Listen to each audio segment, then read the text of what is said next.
Valsad railway શેડમાં ચોરી કરનાર ખુદ રેલવે કર્મચારી જ નીકળ્યો. ઓપરેશન રેલ સુરક્ષા હેઠળ આરપીએફે 3 આરોપીઓને ઝડપી પાડ્યા.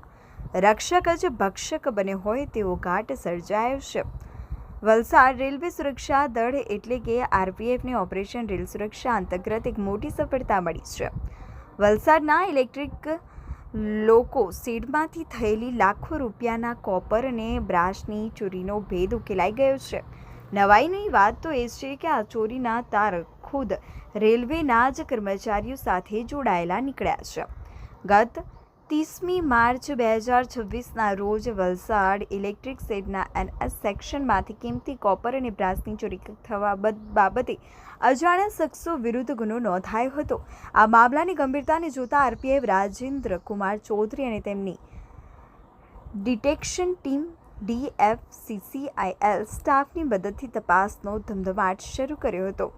સીસીટીવી ફૂટેજ અને કોલ ડિટેલ્સ CDRની ઝીણવટભરી તપાસ બાદ પોલીસને એક શંકાસ્પદ વ્યક્તિની કડી મળી. બાતમીદારની પાક્કી માહિતીના આધારે 3 જૂનના રોજ આરપીએફ અને મોઇન બિલિયમોરિયા નામના શખ્સની ધરપકડ કરી. તેમણે જણાવી દઈએ કે મોઇન સુરત રેલવે કોર્ટમાં પટાવાળા તરીકે નોકરી કરે છે.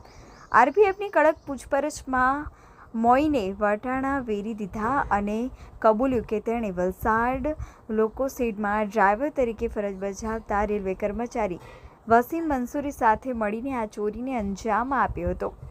આરોપીઓએ ગુનાને અંજામ આપવા માટે માસ્ટર પ્લાન બનાવ્યો હતો. બંને ફેબ્રુઆરી મહિનામાં જ ચાબીવાળાને બોલાવીને સ્ટોર રૂમની ડુપ્લિકેટ ચાવી બનાવી દીધી હતી. ત્યારબાદ માર્ચ મહિનામાં આવતા રવિવારની રજાના દિવસે એટલે કે 1, 8 અને 15 માર્ચના રોજ બપોરે 12 થી 2 વાગ્યાના સુમારે તેઓ એક્ટિવા લઈને આવ્યા હતા.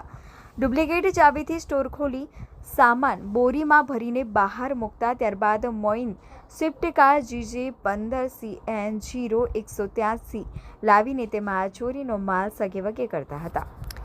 ચોરી કરેલો આ માલ તેઓએ વલસાડના ગુંદલાવ ચોકડી પાસે ભંગારની દુકાન ધરાવતા શ્યામ સુંદર ગુપ્તાને વેચ્યો હતો.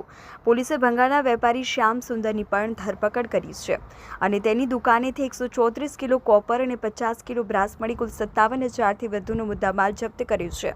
પૂછપરછમાં જાણવા મળ્યું છે કે શ્યામ સુંદરે આશરે 550 કિલો જેટલો માલ ખરીદ્યો હતો અને બાકીનો માલ તેણે અન્ય ભંગારિયા રાજેશ ત્રિપાઠીને વેચ્યો છે, જેને હાલ પોલીસે વોન્ટેડ જાહેર કર્યો છે. હાલ આરપીએફે 3 આરોપીઓની ધરપકડ કરી લીધી છે. જોકે આ કેસમાં હજુ પણ 1,15,000 રૂપિયાથી વધુની કિંમતનું 300 કિલોથી વધુ કોપર અને બ્રાસ રિકવર કરવાનું બાકી છે. ઇન્સ્પેક્ટર રાજેન્દ્ર કુમાર ચૌધરીના માર્ગદર્શન હેઠળ આ કેસની વધુ તપાસ તેજ કરવામાં આવી છે. સરકારી સંપત્તિની રક્ષા કરવાની જેમના સિરે જવાબદારી છે તે જ જ્યારે ચોરીના રવાડે ચડે ત્યારે સુરક્ષા વ્યવસ્થા પર મોટો સવાલ ઊભો થાય છે. જોકે આરપીએફની આ કાર્યવાહીથી રેલવેમાં ચાલતા કૌભાંડીઓમાં ફફડાટ વ્યાપી ગયો છે. હવે જોવાનું એ રહ્યું કે ફરાર આરોપી રાજેશ ત્રિપાઠી ક્યારે પોલીસના સંજામાં આવે છે.